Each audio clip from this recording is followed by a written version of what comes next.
go on. Let's talk about Netflix and let's talk about The Mother. The Mother. Yes, this is a star vehicle for Jennifer Lopez, Yep. and she is the titular mother. And at the beginning of the film, you meet her in protective custody, Mm. and as the story, and she's heavily pregnant.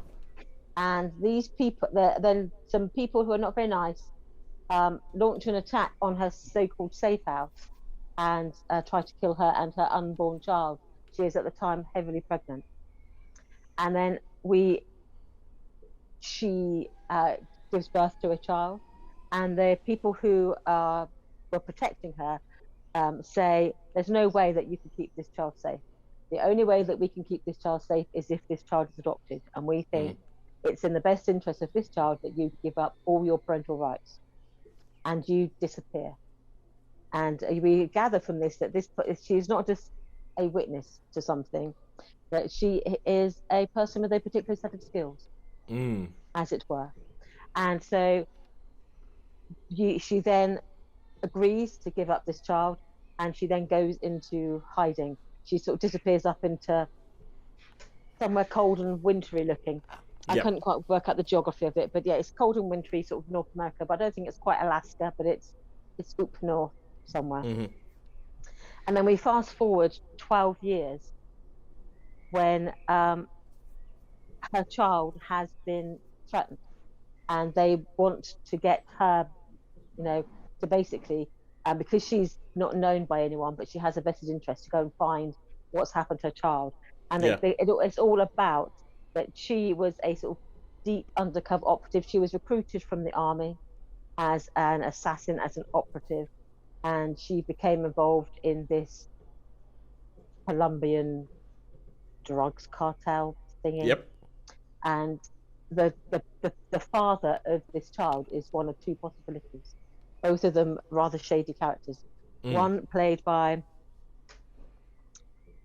Joseph Fiennes, Oh yeah. and the other one played by, I forget his name,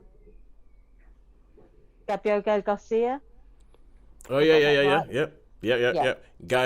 Gael Garcia Bernal. that's him. I've got all the names wrong. I'm sorry. I apologize for Yeah. that. It was not in my head. And so yeah, they both of them are not very nice people. And so she is sets basically on a mission to save her child, and chaos ensues. And there's sort of shooting, shouting, running, screaming, punching, blowing stuff up, Yep. and enacting bloody, violent revenge Yep. for different things. And so basically, you have Jennifer Lopez playing Liam Neeson. Yep. Which I have to say I am here for because Jennifer Lopez has shown that. Well, I think she is the kind of person who I am becoming increasingly convinced can do anything. Like thing is, it's weird. Is like the older she gets, the more I'm convinced that she can do anything. So, what's it, Graham? Who? I mean, Jennifer Lopez being Liam Neeson. I am all for. I am here for, and I'm there for. I'm like, okay, I'm expecting dumb action movie where Jennifer Lopez convincingly kicks ass. Yeah, because she does do that cold self control very well. Okay. Because she doesn't do big emotion in this. I mean, she gets cross, she gets angry, and there's a whole stuff. But on the whole, she's quite hard, and she's tough, and she's shut all those emotions down to become a better operative.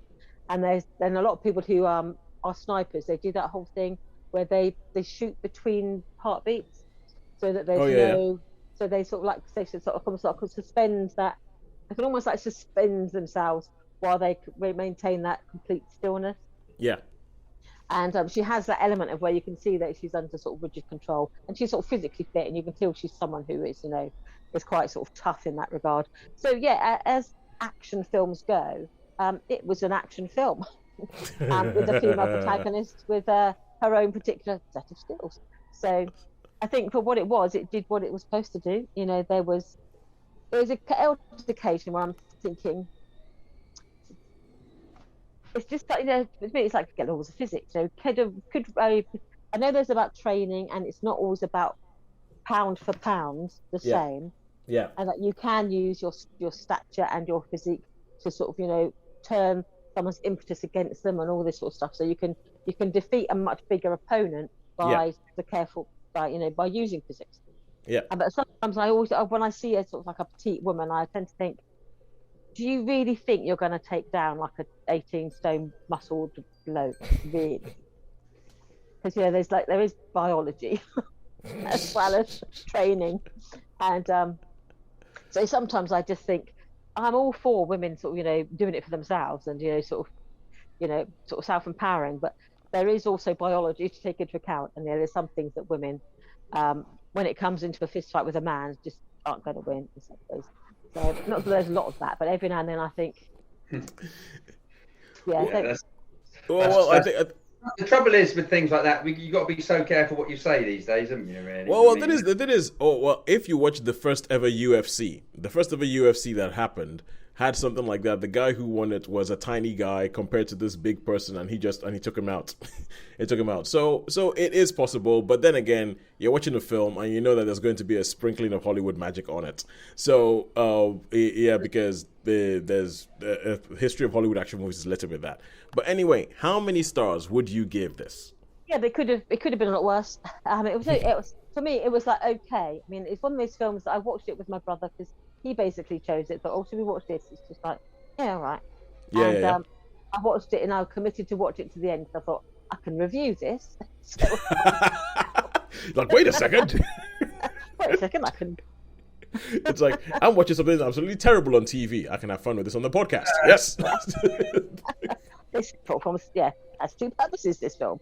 And so I didn't hate it. My brother didn't hate it. I didn't love it either. So to me, it was that straight down the middle. It delivered on many elements. It was, she was quite convincing as someone who was, tough. And when she left the army, one of the decisions she made was, it sort of got that clear-sightedness that, she was good in the army. She was skilled. She was, at the top of her game. Yeah. And she had a choice of, if she went back to civilian life, she says, I would have ended up working in a supermarket. I would have ended up working as a waitress. Blah, blah, blah. She was realistic about what her prospects would have been as someone who retires from the army and goes back into her ordinary civilian life.